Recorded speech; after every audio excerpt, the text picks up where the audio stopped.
Welcome to all. എല്ലാവർക്കും secret P S സിയിലേക്ക് സ്വാഗതം. അപ്പോൾ ഇന്ന് നമ്മൾ നോക്കാൻ പോകുന്നത് 6ാം ക്ലാസ്സിലെ സോഷ്യൽ സയൻസ് ആണ്. പുതിയ SCERT ചാപ്റ്ററാണ്. 4ാമത്തെ ചാപ്റ്ററിൻ്റെ പേര് ഗ്ലോബിൽ നിന്ന് ഭൂപടത്തിലേക്ക് എന്നാണ്. ഈ ഒരു ചാപ്റ്ററിൽ നമുക്കറിയാം അക്ഷാംശ രേഖകൾ, രേഖാംശ രേഖകളൊക്കെ ഇല്ലേ, ആ ഒരു മാപ്പുമായി ബന്ധപ്പെട്ട എല്ലാ ചോദ്യങ്ങളും ഇതിൽ നിന്ന് PSC ചോദിക്കുന്ന ചോദ്യങ്ങളാണ്. അറിയാവുന്ന ക്വസ്റ്റ്യൻസ് ആയിരിക്കും. നമുക്ക് നോക്കാം. അതിനു മുമ്പായിട്ട് നമ്മുടെ ക്ലാസ്സുകൾ ആദ്യമായിട്ട് കാണുന്ന കൂട്ടുകാരാണെന്നുണ്ടെങ്കിൽ സപ്പോർട്ട് ചെയ്യാം. നമ്മുടെ ചാനലിൽ CRT ക്ലാസ്സുകൾ ഉൾപ്പെടെ previous question answers PSC related ആയിട്ട് ചെയ്യുന്നുണ്ട്. സിലബസ് ബേസ്ഡ് ആയിട്ടും ടോപ്പിക് ബേസ്ഡ് ആയിട്ടൊക്കെ നമ്മൾ ചെയ്യുന്നുണ്ട്. ക്ലാസ്സുകൾ ഉപകാരപ്രദമാണെന്നുണ്ടെങ്കിൽ ഒന്ന് സപ്പോർട്ട് ചെയ്യാം കേട്ടോ. അപ്പോൾ നമുക്ക് ക്ലാസ്സിലേക്ക് കടക്കാം. 4ാമത്തെ ചാപ്റ്ററിൻ്റെ പേര് ഗ്ലോബിൽ നിന്ന് ഭൂപടത്തിലേക്ക് എന്നാണ്. അപ്പോൾ ഫസ്റ്റ് തന്നെ വയലാർ രാമവർമ്മ എഴുതിയിട്ടുള്ള ഒരു ഇത് നൽകിയിട്ടുണ്ട്. അദ്ദേഹം പാടിയത് പറയുന്നുണ്ട്. എന്താണ്? സൂര്യനിൽ നിന്നൊരു ചുടു തീക്കുടമായി ശൂന്യാകാശ സരസിൽ വീണു തണുത്തു കിടന്നു മയങ്ങി ഉണർന്നവളല്ലോ ഭൂമി, വായുവിലീറൻ ജീവകണങ്ങളെ വാരിച്ചൂടിയ ഭൂമി. ഇവിടെ എന്താ പറയുന്നത്? സൂര്യനിൽ നിന്നടർന്ന ഒരു തീക്കുടം ശൂന്യാകാശമാകുന്ന പൊയ്കയിൽ വീണ് തണുത്ത് മയങ്ങി ഉണർന്നാണ് ഭൂമിയായി രൂപപ്പെട്ടതെന്നും അന്തരീക്ഷത്തിൽ ഈറൻ ജീവകണങ്ങളെ വാരിച്ചൂടി നിൽക്കുകയാണ് ഭൂമി എന്നുമാണ് വയലാർ രാമവർമ്മ പാടിയത് അല്ലേ. അപ്പോൾ അന്തരീക്ഷം എന്ന് പറയുമ്പോൾ എന്തൊക്കെയാണ് ഒരു ആകാശഗോളത്തിൽ ഉണ്ടായിരിക്കുക? അന്തരീക്ഷം, ജലം, അനുകൂല കാലാവസ്ഥ എന്നിവയാൽ സമ്പന്നമായ നമ്മുടെ ഭൂമി പ്രപഞ്ചത്തിൽ ജീവൻ നിലനിൽക്കുന്നതായി കണ്ടെത്തിയിട്ടുള്ള ഒരേ ഒരു ആകാശഗോളമാണ്. അപ്പോൾ ഈ ആകാശഗോളം എന്ന് പറയുന്നതാണ് നമ്മുടെ ഭൂമിയെക്കുറിച്ചാണ് പറയുന്നത് അല്ലേ. ആകാശഗോളം എന്ന ഭൂമിയെക്കുറിച്ച് എന്താ പറയുന്നത്? അന്തരീക്ഷം, ജലം, അനുകൂല കാലാവസ്ഥ എന്നിവയാൽ സമ്പന്നമാണ് നമ്മുടെ ഭൂമി എന്ന് പറയുന്നത്. പ്രപഞ്ചത്തിൽ ജീവൻ നിലനിൽക്കുന്ന ഏക ആകാശഗോളം ഏത് തന്നെയാണ്? ഭൂമിയാണ് അല്ലേ. ഭൂമിയുടെ ആകൃതി, ചലനങ്ങൾ, മറ്റു സവിശേഷതകൾ എന്നിവ മുൻ ക്ലാസ്സിൽ നമ്മൾ പരിചയപ്പെട്ടല്ലോ. ബഹിരാകാശത്ത് നിന്നും എടുത്ത ചിത്രങ്ങൾ ഭൂമിയുടെ ശരിയായ ആകൃതി നമുക്ക് കാണിച്ചു തരുന്നുണ്ട്. എന്താണ് ഭൂമിയുടെ ആകൃതി വരുന്നത്? ജിയോയിഡ് ആണ് അല്ലേ. ജിയോയിഡ് ആണെന്ന് നമ്മൾ പറയുന്നുണ്ട്. അപ്പോൾ ഏതാണ്? ഗോളാകൃതിയാണ് ഭൂമിക്കുള്ളത് അല്ല അല്ലേ. ധ്രുവങ്ങളിൽ അല്പം പരന്നും മധ്യഭാഗത്ത് അല്പം തള്ളിയും കാണപ്പെടുന്ന സവിശേഷമായ ആകൃതിയാണ് ഭൂമിക്കുള്ളത് അല്ലേ. അതായത് എന്താ പറയുന്നത്? ധ്രുവങ്ങളിലാണെന്നുണ്ടെങ്കിൽ അല്പം പരന്നിട്ടാണ് അല്ലേ, അല്പം പരന്നിട്ടാണ്. മധ്യഭാഗമാണോ അല്പം തള്ളിയിട്ടാണ് കാണപ്പെടുന്ന സവിശേഷമായ ആകൃതിയാണ് ഭൂമിക്കുള്ളത്. ഈ ഭൂമിയുടെ ആകൃതിയാണെന്ന് പറയുന്നത് ജിയോയിഡ് എന്ന് പറയുന്നത് ചോദിക്കാവുന്ന ക്വസ്റ്റ്യനാണ്. ഭൂമിയുടെ ആകൃതി എന്താണ്? ജിയോയിഡ് ആണ്. ഭൂമിയുടെ യഥാർത്ഥ മാതൃകയാണല്ലോ ഗ്ലോബ് എന്ന് പറയുന്നത് അല്ലേ. ഗ്ലോബിൽ കറക്റ്റായിട്ട് നമുക്കറിയാം ഇതിൻ്റെ ഏത് ആകൃതിയാണെന്ന് കറക്റ്റായിട്ട് മനസ്സിലാക്കാം. ഭൗമോപരിതല സവിശേഷതകൾ മനസ്സിലാക്കുന്നതിനും സ്ഥാനനിർണ്ണയം നടത്തുന്നതിനും ഗ്ലോബ് ഉപയോഗിക്കുന്നുണ്ട്. അപ്പോൾ ഗ്ലോബ് എന്തിനൊക്കെ ഉപയോഗിക്കുന്നുണ്ട്? ഭൗമോപരിതല സവിശേഷതകൾ മനസ്സിലാക്കുന്നതിനും സ്ഥാനനിർണ്ണയം നടത്തുന്നതിനും വേണ്ടിയിട്ടും ഗ്ലോബ് ഉപയോഗിക്കുന്നുണ്ട്. ഗ്ലോബിലെ നെടുകയും കുറുകിയുമുള്ള രേഖകൾ ഏതാണെന്ന് മുൻ ക്ലാസ്സുകളിൽ പഠിച്ചിട്ടുണ്ട് അല്ലേ. അക്ഷാംശ രേഖാംശ രേഖകളൊക്കെ പഠിച്ചിട്ടുണ്ട്. അപ്പോൾ അതിനെക്കുറിച്ച് ഡീറ്റെയിൽ ആയിട്ടാണ് പറയുന്നത് ഈ ചാപ്റ്ററിൽ. അക്ഷാംശ രേഖകൾ എന്താണ്? അക്ഷാംശ രേഖകൾ എന്ന് വെച്ചാൽ എന്താണ്? ഭൂകേന്ദ്രം ആധാരമാക്കി, അതായത് നമ്മുടെ ഭൂമി എന്ന് പറയുന്നതാണെന്നുണ്ടെങ്കിൽ ഈ ഭൂകേന്ദ്രം ആധാരമാക്കിയിട്ട് ഇരുവശത്തും ഒരേ കോണീയ അകലത്തിലുള്ള ബിന്ദുക്കളെ തമ്മിൽ ബന്ധിപ്പിച്ചുകൊണ്ട് വരയ്ക്കുന്ന സാങ്കല്പിക രേഖകളെയാണ് അക്ഷാംശ രേഖകൾ എന്ന് പറയുന്നത് അല്ലേ. അതായത് നമ്മൾ ഒരു ഭൂമി നോക്കുകയാണെന്നുണ്ടെങ്കിൽ ഇങ്ങനെ നേരെ വരയ്ക്കുന്നില്ലേ, സമാന്തരമായിട്ട് എങ്ങനെ വരയ്ക്കുന്നതിനാണെന്ന് പറയുന്നത് അക്ഷാംശ രേഖകൾ എന്ന് പറയുന്നത്. അതാണ് പറയുന്നത് ഭൂകേന്ദ്രം ആധാരമാക്കി ഭൂമധ്യരേഖ എന്ന് വെച്ചാൽ എന്താണ്? നടുവിലുള്ള രേഖയാണ് അല്ലേ ഭൂമധ്യരേഖ. ഏറ്റവും വലിയ അക്ഷാംശ രേഖയും ചോദിക്കുകയാണെങ്കിൽ ഇത് തന്നെയാണ്, ഭൂമധ്യരേഖയാണ്. അപ്പോൾ ഈ ഭൂമധ്യരേഖയുടെ ഇരുവശത്തും ഒരേ കോണീയ അകലത്തിലുള്ള ബിന്ദുക്കളെ തമ്മിൽ ബന്ധിപ്പിച്ചുകൊണ്ട് അല്ലേ ഇങ്ങനെ ബന്ധിപ്പിച്ചുകൊണ്ട് വരയ്ക്കുന്ന രേഖകളെയാണെന്ന് പറയുന്നത് അക്ഷാംശ രേഖകൾ എന്ന് പറയുന്നത്. ഭൗമോപരിതലത്തിൽ ഭൂമധ്യരേഖയ്ക്ക് സമാന്തരമായി വരയ്ക്കുന്ന അക്ഷാംശ വൃത്തങ്ങളാണ് അല്ലേ. ഭൂമധ്യരേഖയ്ക്ക് സമാന്തരമായിട്ട് വരയ്ക്കുന്ന അക്ഷാംശ വൃത്തങ്ങളെയാണ് അക്ഷാംശ രേഖകൾ എന്ന് പറയുന്നത്. ചിത്രം 4.1 നിരീക്ഷിച്ച് ഏറ്റവും വലിയ അക്ഷാംശ വൃത്തം ഏതെന്ന് കണ്ടെത്തൂ. ഏതാണ് ഏറ്റവും വലിയ അക്ഷാംശ വൃത്തം നോക്കുകയാണെന്നുണ്ടെങ്കിൽ നോക്കിയൊക്കെ ഇവിടെ നമുക്ക് കറക്റ്റ് ആ ഒരു ഇത് വെച്ച് നോക്കുകയാണെങ്കിൽ തന്നെ മനസ്സിലാക്കാനായിട്ട് പറ്റും. ഏറ്റവും വലിയ അക്ഷാംശ രേഖ എന്ന് പറയുന്നത് എന്താണ്? ഭൂമധ്യരേഖയാണ്. അതായത് 0 ഡിഗ്രി അല്ലേ. 0 ഡിഗ്രി ആണല്ലേ ഏറ്റവും വലുത് ഇതിൽ കാണുന്നത്. പിക്ചറിൽ നോക്കിയാൽ തന്നെ നമുക്ക് മനസ്സിലാവുന്നുണ്ട് അല്ലേ. അപ്പോൾ ഇതാണ് എന്താ പറയുന്നത്? ഭൂമധ്യരേഖ എന്ന് പറയുന്നത് 0 ഡിഗ്രിയാണ്. ഭൂമധ്യരേഖ എന്ന് പറയുന്നത് അതാണ് ഏറ്റവും വലിപ്പമുള്ളത് അല്ലേ. ഏറ്റവും വലിപ്പമുള്ള അക്ഷാംശ വൃത്തം എന്ന് പറയുന്നത് ഇതാണ് 0 ഡിഗ്രി അക്ഷാംശ രേഖയായ ഭൂമധ്യരേഖയാണ്. ഗ്ലോബിൽ ഭൂമധ്യരേഖയുടെ വടക്കും തെക്കുമായ അക്ഷാംശ രേഖകൾ വരച്ചിരിക്കുന്നത് നിരീക്ഷിക്കൂ. നോക്കിയൊക്കെ, ഇവിടെ നമുക്ക് വടക്ക് ഭാഗത്താണെങ്കിലും തെക്ക് ഭാഗത്തായിട്ടും അക്ഷാംശ രേഖകൾ വരച്ചിട്ടുണ്ട്. ഇവയ്ക്കൊക്കെ ഒരേ വലിപ്പമാണോ? അല്ല അല്ലേ? നമുക്ക് മനസ്സിലാക്കാം. ഈ ഭൂമധ്യരേഖയിൽ നിന്ന് ഇപ്പോൾ ഇരുവശങ്ങളിലേക്ക് പോകുന്നോറും, അതായത് വടക്കോട്ട് പോകുന്നോറും ഇവിടെ എന്താ വലിപ്പം കൂടിയിട്ടാണോ കുറഞ്ഞിട്ടാണോ വരുന്നത്? കുറഞ്ഞിട്ടാണ് വരുന്നത് അല്ലേ? പടിഭാഗത്ത് നോക്കുകയാണെങ്കിലോ തെക്ക് ഭാഗത്ത് നോക്കുകയാണെന്നുണ്ടെങ്കിൽ എന്താണ്? കുറഞ്ഞിട്ടാണ് വരുന്നത്. അപ്പോൾ ഗ്ലോബിൽ ഭൂമധ്യരേഖയുടെ വടക്കും തെക്കുമായിട്ട് അക്ഷാംശ രേഖകൾ എന്ന് പറയുന്നത് ഒരേ വലിപ്പമല്ല. ഇരുവശങ്ങളിലേക്ക് പോകുന്തോറും, ഭൂമധ്യരേഖയിൽ നിന്ന് ഇരുവശങ്ങളിലേക്ക് പോകുന്തോറും അക്ഷാംശ വൃത്തങ്ങളുടെ വലിപ്പം കുറഞ്ഞു വരുന്നതായിട്ട് നമുക്ക് കാണാനായിട്ട് സാധിക്കും. ഇനി അക്ഷാംശ രേഖകൾ എങ്ങനെയാണ് വരച്ച് നോക്കാമെന്ന് പറയുന്നുണ്ട്. അത് ജസ്റ്റ് ഒന്ന് വായിച്ച് വിട്ടാൽ മതി. അതെങ്ങനെയാണ് വരയ്ക്കേണ്ടതെന്ന് 8ാം ക്ലാസ്സിൽ പിള്ളേർക്ക് പറഞ്ഞിട്ടുള്ളതാണ് കേട്ടോ. ഇനി ഭൂമധ്യരേഖയെ അടിസ്ഥാനമാക്കി ഭൂമിയെ 2 അർദ്ധഗോളങ്ങളായി സങ്കല്പിക്കാം. അതായത് നമ്മൾ ഭൂമധ്യരേഖ എന്ന് പറയുന്നത് നടുക്കത്തെ രേഖയാണ് അല്ലേ? നടുക്കത്തെ രേഖ, അതായത് ഏറ്റവും വലിയ അക്ഷാംശ രേഖയാണ് ഭൂമധ്യരേഖ എന്ന് പറയുന്നത്. അപ്പോൾ ഈ ഭൂമധ്യരേഖയെ വെച്ച് നോക്കുകയാണെങ്കിൽ നമുക്ക് മനസ്സിലാക്കാനായിട്ട് പറ്റും, ഭൂമധ്യരേഖയുടെ വടക്ക് ഭാഗത്തായിട്ടുള്ള അർദ്ധഗോളത്തെ ഉത്തരാർദ്ധഗോളം എന്നല്ലേ. അതായത് ഇതാണ് ഭൂമധ്യരേഖ എന്നുണ്ടെങ്കിൽ അതിന് നമുക്ക് അത് വെച്ച് നോക്കുകയാണെന്നുണ്ടെങ്കിൽ ഉത്തരാർദ്ധഗോളം എന്നും ദക്ഷിണാർദ്ധഗോളം എന്നും നമുക്ക് ഡിവൈഡ് ചെയ്യാനായിട്ട് പറ്റും. അതിൽ വടക്ക് ഭാഗത്ത് അതായത് ഭൂമധ്യരേഖയുടെ വടക്ക് ഭാഗത്തായിട്ട് കാണപ്പെടുന്ന രേഖയാണ് അല്ലെ, വടക്ക് ഭാഗത്ത് കാണപ്പെടുന്ന ഗോളത്തെയാണ് അർദ്ധഗോളത്തെയാണ് ഉത്തരാർദ്ധഗോളം എന്ന് പറയുന്നത്. തെക്ക് ഭാഗത്തുള്ള അർദ്ധഗോളം അപ്പം എന്താണ്? ദക്ഷിണാർദ്ധഗോളമാണ് അല്ലേ? ദക്ഷിണാർദ്ധഗോളമാണ്. വടക്ക് ഭാഗത്തുള്ളത് ഉത്തരാർദ്ധഗോളമാണെങ്കിൽ തെക്ക് ഭാഗത്തുള്ളതാണ് ദക്ഷിണാർദ്ധഗോളമാണ്. ഈ നെക്സ്റ്റ് ക്വസ്റ്റ്യൻ എന്താണ്? ഗ്ലോബ് നിരീക്ഷിച്ച് തന്നിരിക്കുന്ന പട്ടിക പൂർത്തിയാക്കാൻ. ഉത്തരാർദ്ധഗോളത്തിൽ ഉൾപ്പെട്ട ഭൂഖണ്ഡങ്ങൾ എന്താണ്? ഉത്തരാർദ്ധഗോളത്തിൽ നോക്കിയേ, ഭൂമധ്യരേഖ വടക്ക് ഭാഗത്താണ് ഉത്തരാർദ്ധഗോളം എന്ന് പറഞ്ഞു. അപ്പോൾ ഉത്തരാർദ്ധഗോളത്തിൽ ഉൾപ്പെട്ട ഭൂഖണ്ഡങ്ങൾ ഏതൊക്കെയാണ്? നമുക്ക് പിക്ചറിൽ നോക്കുകയാണെങ്കിൽ മനസ്സിലാക്കാനായിട്ട് പറ്റും. ഏതൊക്കെയാണ്? ഏഷ്യ,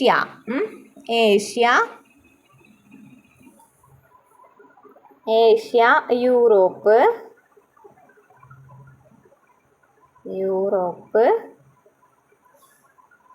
നോർത്ത് അമേരിക്ക കേട്ടോ, വടക്കേ അമേരിക്ക, നോർത്ത് അമേരിക്ക.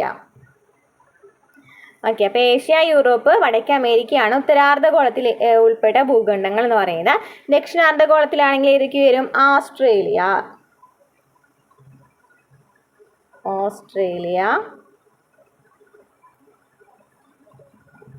അന്റാർട്ടിക്ക.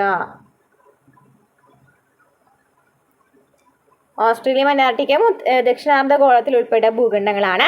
ഇനി 2 അർദ്ധഗോളങ്ങളിലുമായിട്ട് വ്യാപിച്ചു കിടക്കുന്ന ഭൂഖണ്ഡങ്ങൾ ചോദിക്കുകയാണെങ്കിൽ ആഫ്രിക്കയും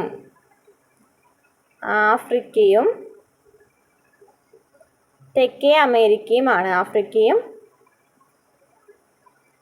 തെക്കേ അമേരിക്കയുമാണ്, അതായത് സൗത്ത് അമേരിക്ക കേട്ടോ.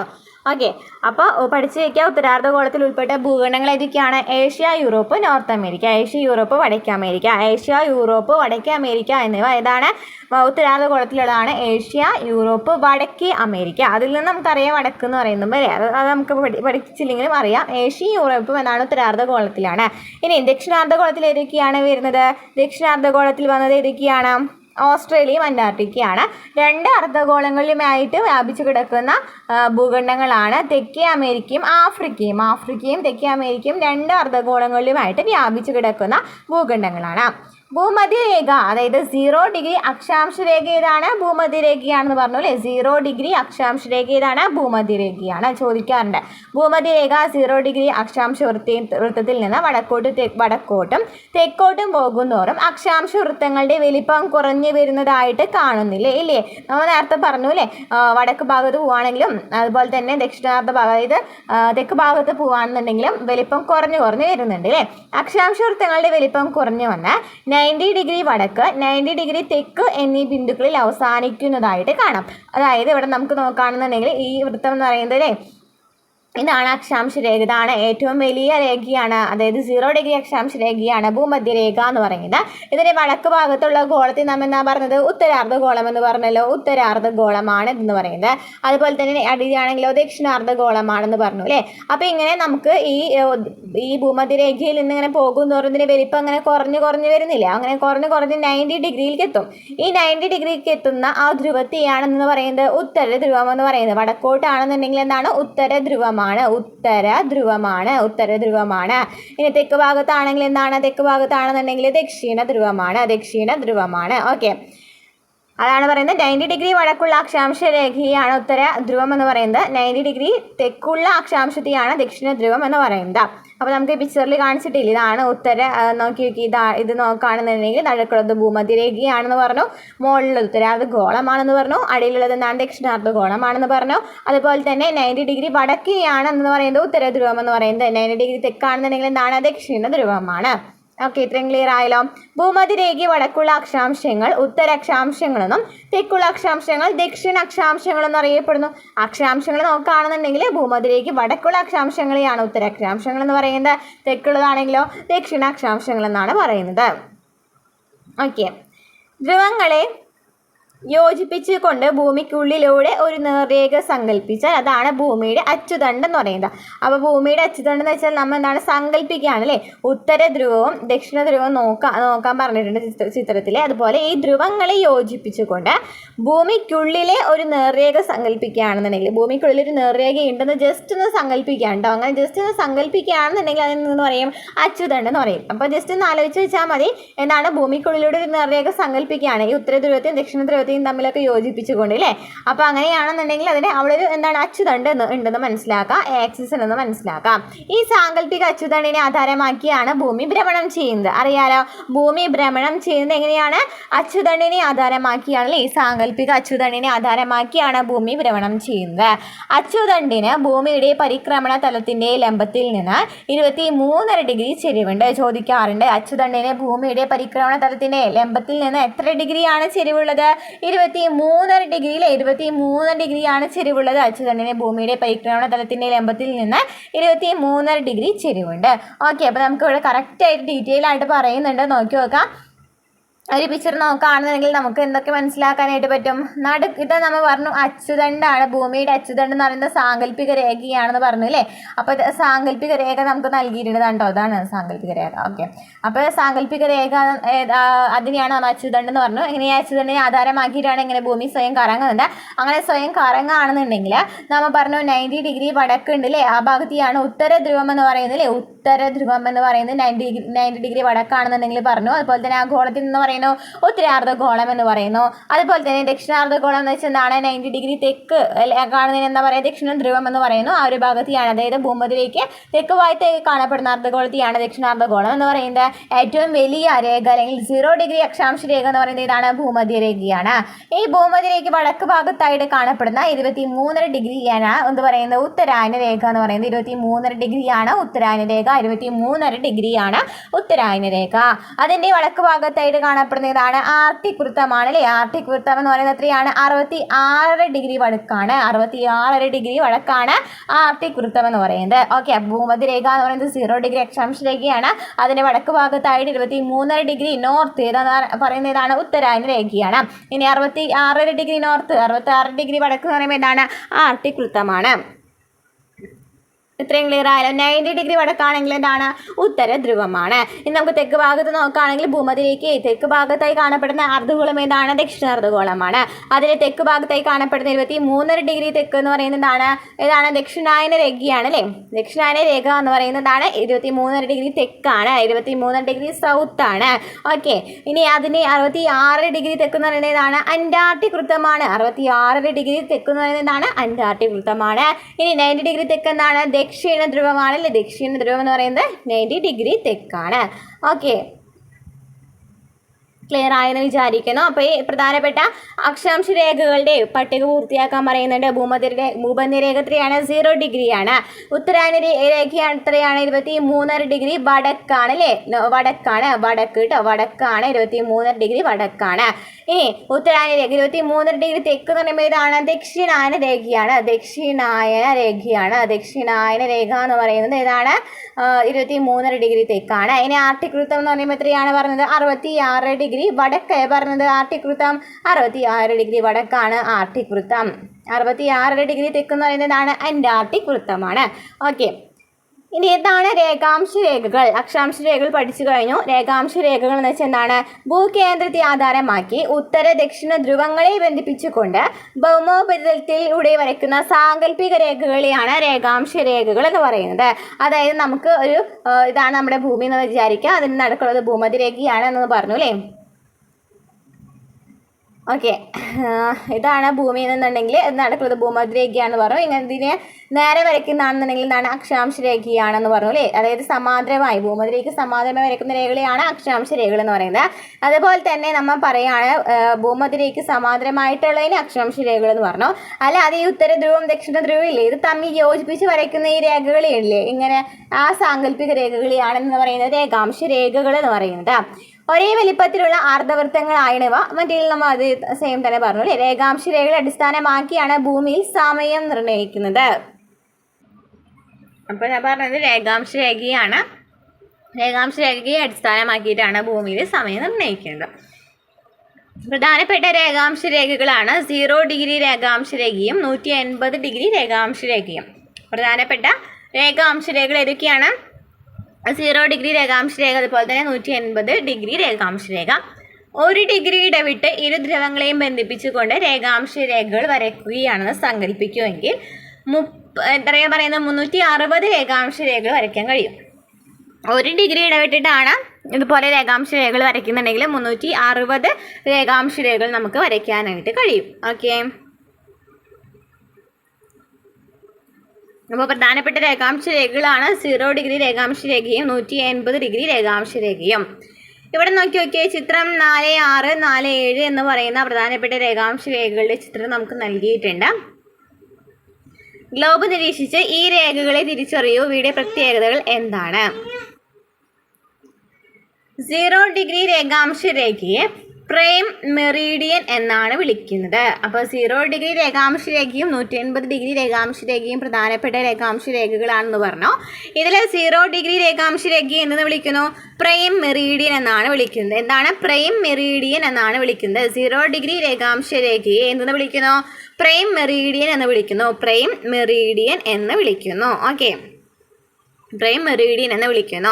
ഇനി ലണ്ടന് സമീപമുള്ള ഗ്രീനിച്ച് എന്ന സ്ഥലത്ത് കൂടി ഈ രേഖ കടന്നു പോകുന്നത് കൊണ്ട് ഗ്രീനിച്ച് രേഖ എന്നും അറിയപ്പെടുന്നു. അപ്പോൾ 0 ഡിഗ്രി രേഖാംശ രേഖ എന്നാണ് അറിയപ്പെടുന്നത്, ഗ്രീനിച്ച് രേഖ എന്നാണ് അറിയപ്പെടുന്നത്. അതുപോലെ തന്നെ പ്രൈം മെറീഡിയൻ എന്നും അറിയപ്പെടുന്നു. ഗ്രീനിച്ച് രേഖ എന്നും പ്രൈം മെറീഡിയൻ എന്നറിയപ്പെടുന്നത് 0 ഡിഗ്രി രേഖാംശ രേഖയാണ്. 0 ഡിഗ്രി അക്ഷാംശ രേഖയാണെങ്കിൽ ഏതായിരുന്നു? ഭൂമധ്യരേഖയായിരുന്നല്ലോ അല്ലേ?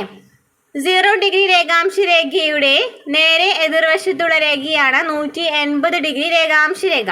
0 ഡിഗ്രി രേഖാംശ രേഖയുടെ നേരെ എതിർവശത്തുള്ള രേഖയാണ് 180 ഡിഗ്രി രേഖ എന്ന് പറയുന്നത്. അതിന് പറയുന്നത് എന്താണ്? അന്താരാഷ്ട്ര ദിനാങ്ക രേഖ എന്നാണ്. അന്താരാഷ്ട്ര ദിനാങ്ക രേഖ. അപ്പം നമുക്കിവിടെ പിക്ചർ നൽകിയിട്ടുണ്ട്. 180 ഡിഗ്രി രേഖാംശ രേഖയെ പറയുന്നത് അന്താരാഷ്ട്ര ദിനാങ്ക രേഖ എന്നാണ്. 0 ഡിഗ്രി രേഖാംശ രേഖയെ പറയുന്നത് എന്താണ്? 0 ഡിഗ്രി രേഖാംശ രേഖ എന്ന് പറയുന്നത് എന്താണ്? പ്രൈം മെറീഡിയൻ അല്ലെങ്കിൽ ഗ്രീനിച്ച് രേഖ എന്നാണ് അറിയപ്പെടുന്നത്. ഇനി അന്താരാഷ്ട്ര ദിനാങ്ക രേഖ 180 ഡിഗ്രി രേഖയാണ്. എന്തെന്ന് പറയുന്നത്? നേർരേഖയല്ല അല്ലെ, ഇങ്ങനെ വളഞ്ഞു പിളഞ്ഞിട്ടുള്ള രേഖയാണ് അല്ലേ? അന്താരാഷ്ട്ര ദിനാങ്ക രേഖ എന്ന് പറയുന്നത് ഒരു നേർരേഖയല്ല. കാരണം എന്തായിരിക്കും അന്താരാഷ്ട്ര ദിനാങ്ക രേഖ എന്ന് പറയുന്നത് ഇങ്ങനെ നേർരേഖയില്ല എന്ന് പറയുന്നതിന് കാരണം എന്തായിരിക്കും? അന്താരാഷ്ട്ര ദിനാങ്ക രേഖ എന്ന് പറയുന്നത് കിഴക്ക് നിന്ന് പടിഞ്ഞാറോട്ടേക്ക് മുറിച്ച് കടക്കുമ്പോൾ ഒരു ദിവസം നഷ്ടപ്പെടും. പടിഞ്ഞാറ് നിന്ന് കിഴക്കോട്ട് മുറിച്ച് കിടക്കുമ്പോൾ ഒരു ദിവസം അധികമാവും. അതായത് ഇതിങ്ങനെ ഭൂമി ഇങ്ങനെ കറങ്ങിക്കൊണ്ടിരിക്കുകയാണെന്ന് പറഞ്ഞിട്ടുണ്ടായിരുന്നു അല്ലേ? അപ്പോൾ കിഴക്ക് നിന്ന് പടിഞ്ഞാറോട്ടേക്കാണെന്നുണ്ടെങ്കിലോ, കിഴക്കിൽ നിന്ന് പടിഞ്ഞാറോട്ടാണ് മുറിച്ച് കിടക്കുന്നതെങ്കിൽ അന്താരാഷ്ട്ര ദിനാങ്ക രേഖ കിഴക്ക് നിന്ന് പടിഞ്ഞാറോട്ടേക്ക് മുറിച്ച് കിടക്കുകയാണെന്നുണ്ടെങ്കിൽ ഒരു ദിവസം നഷ്ടപ്പെടും. പടിഞ്ഞാറ് നിന്ന് കിഴക്കോട്ടാണെന്നുണ്ടെങ്കിൽ ഒരു ദിവസം അധികമാവാണ് ചെയ്യുക. ഒരു രാജ്യത്തിനുള്ളിൽ വിവിധ സ്ഥലങ്ങളിൽ ഒരേ സമയത്ത് തന്നെ വ്യത്യസ്ത ദിവസങ്ങൾ ഉണ്ടാകുന്നത് ഒഴിവാക്കുന്നതിനായിട്ടാണ് എന്ത് പറയുന്നത്? അന്താരാഷ്ട്ര ദിനാങ്ക രേഖയിൽ ഇങ്ങനെ ചില വ്യതിചലനങ്ങളൊക്കെ നേർരേഖയിലാണ് ഇങ്ങനെ വരച്ചിട്ടുള്ളത് അല്ലേ? പസഫിക് സമുദ്രത്തിൽ ജനവാസമുള്ള കരഭാഗങ്ങളെ ഒഴിവാക്കും വിധമാണ് ഈ രേഖ ക്രമീകരിച്ചിരിക്കുന്നത്. പസഫിക് സമുദ്രത്തിൽ ജനവാസമുള്ള കുറച്ച് കരഭാഗങ്ങളൊക്കെ ഉണ്ടായിരിക്കും, അവരൊക്കെ ഒഴിവാക്കിയിട്ടാണ് ഈ രേഖ വരച്ചിട്ടുള്ളത്. അപ്പം രണ്ടും ഒരു രാജ്യത്ത് തന്നെ വ്യത്യസ്ത സമയമേഖലകൾ പാടില്ലല്ലോ അല്ലേ? അപ്പം അത് ഒഴിവാക്കുന്നതിന് വേണ്ടിയിട്ടാണ് ഒരേ സമയത്ത് തന്നെ വ്യത്യസ്ത ദിവസങ്ങൾ ഉണ്ടാകുന്നത് പാടില്ല അല്ലേ? വ്യത്യസ്ത ദിവസങ്ങൾ പാടും, അതായത് ഒരു ദിവസം കൂടുതൽ ഒരു ദിവസം അങ്ങനെ നടക്കില്ലല്ലോ. അപ്പോൾ അതിന് വേണ്ടിയിട്ടാണ് ഈ അന്താരാഷ്ട്ര ദിനാങ്ക രേഖ എന്ന് പറയുന്നത് കുറച്ച് അങ്ങോട്ടും ഇങ്ങോട്ടൊക്കെ തിരിഞ്ഞും മറിഞ്ഞിട്ടൊക്കെ വരച്ചേക്കുന്നതെന്നാണ് പറയുന്നത്. അപ്പോൾ പ്രൈം മെറിഡിയൻ എന്ന് വെച്ചാൽ എന്തായിരുന്നു? 0 ഡിഗ്രി രേഖാംശ രേഖയായിരുന്നു. ഗ്രീനിച്ച് രേഖ എന്നറിയപ്പെടുന്ന പ്രൈം മെറിഡിയൻ രേഖ തന്നെയാണ്. അതായത് 0 ഡിഗ്രി രേഖാംശ രേഖ എന്ന് പറയുന്നത് ഗ്രീനിച്ച് രേഖ തന്നെയാണെന്നൊക്കെ പറഞ്ഞു അല്ലേ? ഓക്കെ, അപ്പോൾ ഈ പ്രൈം മെറിഡിയനെ ആധാരമാക്കി ഭൂമിയെ കിഴക്കേ അർദ്ധഗോളമെന്നും കിഴക്കേ അർദ്ധഗോളമെന്നും പടിഞ്ഞാറേ അർദ്ധഗോളമെന്നും രണ്ടായിട്ട് തരംതിരിക്കാം. നമ്മൾ നേരത്തെ പറഞ്ഞിട്ടുണ്ടായിരുന്നു 0 ഡിഗ്രി അക്ഷാംശ രേഖ എന്ന് പറഞ്ഞാൽ എന്തായിരുന്നു 0 ഡിഗ്രി അക്ഷാംശ രേഖ ആയിരുന്നു? ഭൂമധ്യരേഖയായിരുന്നു.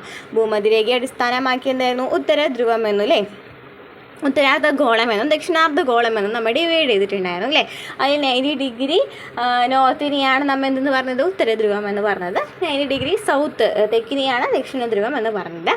ഓക്കെ, ഗ്രീനിച്ച് രേഖയ്ക്ക് കിഴക്കുള്ള രേഖാംശങ്ങളെ കിഴക്കൻ രേഖാംശങ്ങളെന്നും ഗ്രീനിച്ച് രേഖയ്ക്ക് കിഴക്കുള്ള രേഖാംശങ്ങൾ എന്തെന്ന് പറയുന്നു? കിഴക്കൻ രേഖാംശങ്ങളെന്നും പടിഞ്ഞാറുള്ളവയെ പടിഞ്ഞാറൻ രേഖാംശങ്ങൾ എന്നും വിളിക്കുന്നുണ്ട്. ഓക്കെ, ഇനി ചിത്രം 4.8 നിരീക്ഷിക്കൂ. പടിഞ്ഞാറേ അർദ്ധഗോളവും കിഴക്കേ അർദ്ധഗോളവും തിരിച്ചറിയൂ.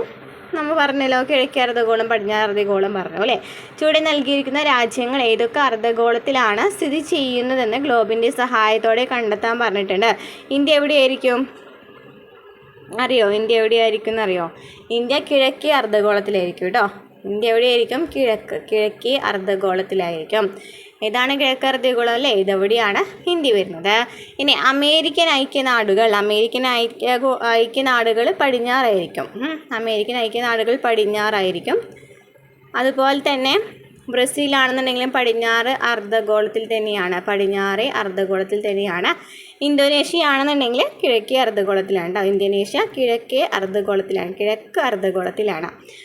ഓക്കെ, അക്ഷാംശ രേഖാംശ രേഖകൾ പരിചയപ്പെട്ടല്ലോ. അക്ഷാംശ രേഖാംശ രേഖകളെ അടിസ്ഥാനമാക്കിയാണ് ഭൂമിയിൽ ഒരു സ്ഥലത്തിൻ്റെയോ പ്രദേശത്തിൻ്റെയോ വസ്തുവിൻ്റെയോ കൃത്യമായ സ്ഥാനം നിർണ്ണയിക്കുന്നത്.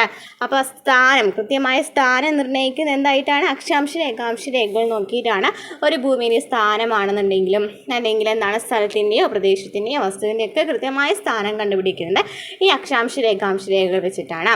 അക്ഷാംശ രേഖാംശ രേഖകളെ ചിത്രീകരിച്ചിരിക്കുന്ന ചിത്രം നോക്കൂ. 4.9 അക്ഷാംശ രേഖാംശ രേഖകളുടെ ജാലകിയാണിത്. ഇതിനെന്താ പറയുക? അക്ഷാംശ രേഖാംശ രേഖകളൊക്കെ അടയാളപ്പെടുത്തിയിട്ടുണ്ട് അല്ലേ? അപ്പോൾ ഇതിനെയാണെന്ന് പറയുന്നത് ജാലിക എന്ന് പറയുന്നത്. അക്ഷാംശ രേഖാംശ രേഖകളുടെ ജാലിക എന്ന് പറയുന്നു. ഇതിനെ ഗ്രാറ്റിക്കൂൾ എന്ന് വിളിക്കുന്നു. ഗ്രാറ്റിക്കൂൾ എന്ന് വെച്ചാൽ അക്ഷാംശ രേഖാംശ രേഖകളുടെ ജാലികയാണ് ഗ്രാറ്റിക്കൂൾ എന്ന് വിളിക്കുന്നത്. ഭൂപടങ്ങളിലും അറ്റ്ലസുകളിലും അക്ഷാംശ രേഖാംശ രേഖകളുടെ ജാലിക കാണാൻ കഴിയും. ഭൂപടങ്ങളിലും അറ്റ്ലസുകളിലും അക്ഷാംശ രേഖാംശ രേഖകളുടെ ജാലിക കാണാനായിട്ട് കഴിയും. ഇനി നോക്കിയേ, ചിത്രം നിരീക്ഷിച്ച് നോക്കിയേ. ഇന്ത്യയുടെ സ്ഥാനം ഏതൊക്കെ അക്ഷാംശ രേഖാംശ രേഖകൾക്കിടയിലാണ്? എപ്പോഴും PSC ചോദിക്കുന്ന ഒരു ക്വസ്റ്റ്യൻ ആണ് അല്ലേ? ഇത് ഇമ്പോർട്ടൻ്റ് ആണ്, റിപ്പീറ്റഡ് ആണ് കേട്ടോ. ഓക്കെ, അപ്പോൾ ഇന്ത്യയുടെ സ്ഥാനം എവിടെയാണ് വരുന്നത്? നോക്കിയേ, പിക്ചറിൽ നോക്കുകയാണെങ്കിൽ അറിയോ? അക്ഷാംശം ഇന്ത്യ എന്ന് പറയുന്നത് ഇതാണ് അല്ലേ? ഇതല്ലേ ഇന്ത്യ എന്ന് പറയുന്നത്? റോസ് അല്ലേ കളറിൽ നൽകിയിട്ടുള്ളതാണ് ഇന്ത്യ. അപ്പോൾ ഈ ഇന്ത്യ എന്ന് പറയുന്നത് അക്ഷാംശം എത്രയാണ്? ഇന്ത്യയുടെ സ്ഥാനം അക്ഷാംശം പറയുകയാണെങ്കിൽ എത്രയാണ് വരാം? 8 ഡിഗ്രി. നോക്കി ഇവിടെ നമുക്ക് തന്നിട്ടുണ്ട് അല്ലേ? 8 ഡിഗ്രി വടക്കുന്ന് തന്നിട്ടുണ്ട്. 8 ഡിഗ്രി വടക്ക് മുതൽ എത്ര ഡിഗ്രിയാണ്? 38 ഡിഗ്രി അല്ലേ? 38 ഡിഗ്രി വടക്ക് വരെ. 8 ഡിഗ്രി വടക്ക് മുതൽ 38 ഡിഗ്രി വടക്ക് വരെയാണ് അക്ഷാംശ സ്ഥാനം. ഓക്കെ, ഇനി എന്താണ്? രേഖാംശ സ്ഥാനം ചോദിച്ചിട്ടുണ്ടല്ലോ. രേഖാംശ സ്ഥാനം നോക്കുകയാണെന്നുണ്ടെങ്കിൽ എത്രയാണ് വരുന്നത്? രേഖാംശ സ്ഥാനം 68 ഡിഗ്രി കിഴക്ക് മുതൽ, അതായത് ഇവിടെ അല്ലേ ഇതല്ലേ അല്ലേ 68 ഡിഗ്രി കിഴക്ക് മുതൽ 98 ഡിഗ്രി അല്ലേ തന്നിട്ടുള്ളത്? 98 ഡിഗ്രി അല്ലേ ഈ രേഖ എന്ന് പറയുന്നതാണ്? 98 ഡിഗ്രി കിഴക്ക് വരെയാണ്. 68 ഡിഗ്രി കിഴക്ക് മുതൽ 98 ഡിഗ്രി കിഴക്ക് വരെയാണ്. ഓക്കെ, അപ്പോൾ നമുക്ക് അക്ഷാംശം നോക്കുകയാണെന്നുണ്ടെങ്കിൽ നമ്മൾ പറഞ്ഞു 8 ഡിഗ്രി വടക്ക് മുതൽ 8 ഡിഗ്രി വടക്ക് മുതൽ അക്ഷാംശം 8 ഡിഗ്രി വടക്ക് മുതൽ എത്ര വരെയായിരുന്നു? 38 ഡിഗ്രി അല്ലേ? 38 ഡിഗ്രി വടക്ക് വരെയാണ്. 38 ഡിഗ്രി വടക്ക് വരെയാണ്. ഓക്കെ, അതിന് രേഖാംശമാണെന്നുണ്ടെങ്കിൽ 68 കിഴക്ക് അല്ലേ, 68 കിഴക്ക് മുതൽ 98 കിഴക്ക് വരെയാണ്. ഓക്കെ, ക്ലിയർ ആയല്ലോ. 8 ഡിഗ്രി വടക്ക് 38 ഡിഗ്രി വടക്ക്, രേഖാംശം 68 ഡിഗ്രി കിഴക്ക് 98 ഡിഗ്രി കിഴക്ക്. ഇനി എന്താണ് ഭൂപ്രക്ഷോഭങ്ങൾ എന്ന് പറയുന്നത്? ഭൂമിയുടെ ഉപരിതല സവിശേഷതകളുടെ സൂക്ഷ്മമായ പഠനത്തിന് ഗ്ലോബ് മാത്രം മതിയാവോ? ഇല്ല അല്ലേ, ഗ്ലോബിലൂടെ നമുക്ക് സൂക്ഷ്മമായിട്ടൊന്നും നോക്കാനായിട്ട് പറ്റില്ല അല്ലേ. എന്നിട്ട് സ്ഥാനം ഭൂമിയിൽ എവിടെയാണെന്ന് കൃത്യമായി നിർണ്ണയിക്കാൻ അക്ഷാംശ രേഖാംശ രേഖകളുടെ ജാലികയാണ് നമ്മെ സഹായിച്ചത്. കറക്റ്റ് സ്ഥാനം കാണണമെന്നുണ്ടെങ്കിൽ എന്ത് നോക്കണം? ഈ ഗ്രാറ്റിക്യൂൾ നോക്കണം. എന്താണ് ഗ്രാറ്റിക്യൂൾ എന്ന് പറയുന്നത്? അക്ഷാംശ രേഖാംശ രേഖകളുടെ ജാലികയല്ലേ നമ്മൾ പറഞ്ഞത് ഗ്രാറ്റിക്യൂൾ എന്ന് അല്ലേ. അപ്പോൾ ഈ ഗ്രാറ്റിക്യൂൾ മനസ്സിലാക്കിയിട്ടാണ് ശരിക്കും പറഞ്ഞ സ്ഥാനമൊക്കെ നമ്മൾ നിർണ്ണയിച്ചത്. ഭൂപട നിർമ്മാണത്തിനുള്ള ചട്ടക്കൂട് ഈ അക്ഷാംശ രേഖാംശ രേഖകളുടെ ജാലികയാണ്. ഭൂപട നിർമ്മാണത്തിനുള്ള ചട്ടക്കൂട് എന്നാണ്? ഈ അക്ഷാംശ രേഖാംശ രേഖകളുടെ ജാലികയാണ്. ഭൗമോപരിതല സവിശേഷതകളെ ചിത്രീകരിച്ചിട്ടുള്ള ഒരു പരന്ന പ്രതലമാണ് ഭൂപടം എന്ന് നിങ്ങൾക്കറിയാം അല്ലേ. ഭൂപടം എന്ന് വെച്ചാൽ ഈ ഭൗമോപരിതല സവിശേഷതകളെ എന്നാണ് പരന്നിട്ടില്ലേ, ഒരു പരന്ന് ചിത്രീകരിച്ചിട്ടുള്ള ഇനിയാണെന്ന് പറയുന്നത് ഭൂപടം എന്ന് പറയുന്നത്. ഭൂമിയുടെ ഉപരിതലം വക്രമാണെങ്കിലും ഭൂപടം നിർമ്മിക്കേണ്ടത് പരന്ന പ്രതലത്തിലാണ് അല്ലേ. ഭൂപടം എന്ന് പറയുന്നത് നമുക്ക് പരന്ന പ്രതലത്തിലല്ലേ നമുക്ക് ഭൂപടം നിർമ്മിക്കാനായിട്ട് പറ്റുള്ളൂ. ശരിക്കും ഭൂമിയുടെ ഉപരിതലം എന്താണ്? വക്രതയാണ് അല്ലേ. ഉരുണ്ട പ്രതലത്തിലെ സവിശേഷതകളെ പരന്ന പ്രതലത്തിലേക്ക് മാറ്റി വരയ്ക്കുന്നത് ഭൂപട നിർമ്മാണത്തിലെ പ്രധാന വെല്ലുവിളിയാണ് അല്ലേ. നമ്മുടെ ഈ ഗോളം എന്ന് പറയുന്നത്, അല്ലെങ്കിൽ എന്താണ് പറയുന്നത്, ജിയോയിഡ് എന്ന് പറയുന്ന ഒരു ആകൃതിയാണ് ശരിക്കും പറഞ്ഞാൽ ഭൂമിക്കുള്ളത് അല്ലേ. അപ്പോൾ നമ്മൾ ഗ്ലോബിലാക്കുകയാണെങ്കിൽ നമുക്ക് കറക്റ്റ് ഇങ്ങനെ അടയാളപ്പെടുത്താനായിട്ട് പറ്റും. പക്ഷേ ഭൂപടാക്കിയിട്ട് അതൊന്നും പരത്തിയാക്കാനായിട്ട് കുറച്ച് ഒരു പ്രയാസമുള്ള കാര്യമാണ് അല്ലേ. ഒരു ഗ്ലോബിനെ പരത്തി നമുക്ക് എങ്ങനെ ഭൂപടം നിർമ്മിക്കാൻ കഴിയും? ചിത്രത്തിൽ കാണുന്നത് പോലെ ഒന്ന് പരത്തി നോക്കിയാൽ എന്താണ് സംഭവിക്കുക എന്ന് പറയുന്നുണ്ട് അല്ലേ. അപ്പോൾ എന്താ പറയുന്നത്? ഗ്ലോബിനെ പരന്ന പ്രതലമാക്കി മാറ്റിയപ്പോൾ ധ്രുവപ്രദേശങ്ങളും ചില വൻകരകളും മുറിഞ്ഞു പോയതായി കാണുന്നില്ലേ? നോക്കി ഇവിടെ ചില വൻകര പ്രദേശങ്ങളാണെന്നുണ്ടെങ്കിലും എന്താണ് ധ്രുവപ്രദേശങ്ങളൊക്കെ എന്താണ് ഇങ്ങനെ മുറിഞ്ഞു പോയിട്ട് കാണുന്നുണ്ട് അല്ലേ. ഇത്തരത്തിൽ ഗ്ലോബിനെ പരത്തി ഭൂപടം നിർമ്മിച്ചാൽ വികലമായ ഭൂപടമാകും കിട്ടുക അല്ലേ. ഒരു കറക്റ്റ് വൃത്തിയായിട്ടുള്ളതൊന്നും കിട്ടൂല അല്ലേ. ഗ്ലോബിനെ ഒരു ട്രേസിംഗ് പേപ്പർ ഉപയോഗിച്ച് പൊതിഞ്ഞ ശേഷം ഭൂഖണ്ഡങ്ങൾ വരയ്ക്കാൻ ശ്രമിക്കൂ. അപ്പോൾ നമുക്ക് കറക്റ്റായിട്ട് മടക്കുകളും ചുളിവുകളും കാരണം അപാകതകൾ നിറഞ്ഞ ഭൂപടമാണ് നമുക്ക് ലഭിക്കുക. അപ്പോഴും നമുക്ക് കറക്റ്റായിട്ട് ലഭിക്കില്ല അല്ലേ.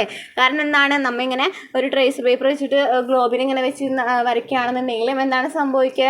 അവിടെ എന്താണ് കറക്റ്റ് നമുക്ക് കിട്ടോ ഇല്ല അല്ലേ. മടക്കുണ്ടായിരിക്കും, ചുളിവുകളുണ്ടായിരിക്കും, നമുക്ക് കറക്റ്റ് വരയ്ക്കാനൊന്നും പറ്റില്ല.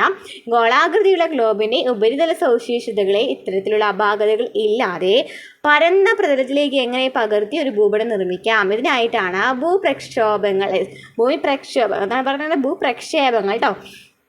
ഭൂപ്രക്ഷേപങ്ങൾ എന്ന സംഗീതം ഉപയോഗിക്കുന്നത്. അപ്പം എന്താണ് ഭൂപ്രക്ഷേപങ്ങൾ എന്നാണ് പറഞ്ഞു വരുന്നത്. മാപ്പ് പ്രൊജക്ഷൻസ് എന്ന് വെച്ചാൽ എന്താണ് പറയുന്നത് കേട്ടോ. മാപ്പ് പ്രൊജക്ഷൻസ് എന്ന് വെച്ചാൽ എന്താണ്? ഭൂപ്രക്ഷോഭങ്ങൾ അല്ലേ, ഭൂപ്രക്ഷേപങ്ങൾ. അക്ഷാംശ രേഖാംശ രേഖകളുടെ ജാലികയെ ഏതെങ്കിലും പരന്ന പ്രതലത്തിലേക്ക് ശാസ്ത്രീയമായി പകർത്തുന്ന രീതിയാണ് ഭൂപ്രക്ഷേപങ്ങൾ എന്ന് പറയുന്നത്. അക്ഷാംശ രേഖാംശ രേഖകളുടെ ജാലികയെ ഏതെങ്കിലും പരന്ന പ്രതലത്തിലേക്ക് ശാസ്ത്രീയമായി പകർത്തുന്ന രീതിയാണ് ഭൂപ്രക്ഷേപങ്ങൾ എന്ന് പറയുന്നത്. സുതാര്യമായ ഗ്ലോബിനുള്ളിൽ ഒരു പ്രകാശ സ്രോതസ് സജ്ജീകരിച്ച് അക്ഷാംശ രേഖാംശ രേഖകളും ഭൂതല സവിശേഷതകളും പരന്ന പ്രതലത്തിലേക്ക് മാറ്റി വരയ്ക്കുകയാണ് പരമ്പരാഗത രീതി. ഇവയെങ്ങനെയാണ് വരയ്ക്കുന്നതെന്ന് നോക്കിയാലോ. ഒരു സ്ഫടിക ജാർ വായ്ഭാഗം അടിയിൽ വരുന്ന രീതിയിൽ വെക്കുക. ഇവിടെ നമുക്ക് പിക്ചറിൽ ചിത്രം 1.4.2 നൽകിയിട്ടുണ്ട് കേട്ടോ. ഒരു സ്ഫടിക ജാർ വായ്ഭാഗം അടിയിൽ വരുന്ന രീതിയിൽ വയ്ക്കുക. ജാറിൻ്റെ ഉപരിതലത്തിൽ ചിത്രത്തിൽ കാണുന്നത് പോലെ മാർക്കർ പെൻ ഉപയോഗിച്ച് അക്ഷാംശ രേഖകളും രേഖാംശ രേഖകളും വരയ്ക്കുക. അതിനുശേഷം ഈ പരന്ന പ്രതലം വയ്ക്കുക. സ്ഫടിക ജാറിന് മുകളിൽ ഒരു പരന്ന പ്രതലം വയ്ക്കുക. എന്നിട്ട് പ്രകാശ സ്രോതസ് വയ്ക്കുക. അപ്പോൾ എന്ത് കാണാനായിട്ട് പറ്റും? ജാറിന് മുകളിൽ വരച്ചിട്ടുള്ള അക്ഷാംശ രേഖാംശ രേഖകളുടെ നിഴൽ പരന്ന പ്രതലത്തിലേക്ക് പതിക്കുന്നതായിട്ട് കാണാം. അക്ഷാംശ രേഖാംശ രേഖകളുടെ നിഴൽ എന്തിലേക്ക് പതിക്കും? ഈ പരന്ന പ്രതലത്തിലേക്ക് പതിക്കും. ഈ ജാലിക പരന്ന പ്രതലത്തിൽ വരച്ചെടുക്കാനായിട്ട് പറ്റും. വരച്ചെടുത്ത അക്ഷാംശ രേഖാംശ രേഖകളുടെ ഡിഗ്രി അളവുകൾ രേഖപ്പെടുത്തിയതിനു ശേഷം അവയെ അടിസ്ഥാനമാക്കി ഭൂഖണ്ഡങ്ങളോ രാജ്യങ്ങളോ വരച്ചു ചേർത്ത് ഭൂപടം നിർമ്മിക്കാവുന്നതാണ്. അപ്പോൾ എന്താണ് ചെയ്തത്? ഒരു സ്ഫടികം വെച്ച് അതിന് മുകളിൽ കുറച്ച് എന്താണ് അക്ഷാംശ രേഖാംശ രേഖകളൊക്കെ കറക്റ്റായിട്ട് വരച്ചു. അതിനുള്ളിൽ എന്താണ് ഒരു ലൈറ്റ് വെച്ചിട്ടുണ്ട് അല്ലേ, ഒരു പ്രകാശ സ്രോതസ് വെച്ചിട്ടുണ്ട്. അപ്പോൾ നമുക്ക് ആ ഒരു നിഴൽ അറിയാനായിട്ട് പറ്റില്ല. അപ്പോൾ അതിനനുസരിച്ചിട്ടാണ് മാർക്കറോട് ഈ അക്ഷാംശ രേഖാംശ രേഖകളൊക്കെ വരയ്ക്കുന്നത്. അപ്പോൾ അത് കിട്ടിയാൽ തന്നെ നമുക്ക് ഈ ഭൂപടങ്ങളൊക്കെ ഒന്ന് യോജിപ്പിച്ച് വരയ്ക്കാനായിട്ട് പറ്റും അല്ലേ. ഈ രീതിയിൽ ഭൂമിയിൽ ഏത് പ്രദേശത്തിൻ്റെയും അക്ഷാംശ രേഖാംശ രേഖകളുടെ ജാലിക പകർത്തി ആ പ്രദേശത്തിനെ ഭൂപടം നിർമ്മിക്കാൻ കഴിയും.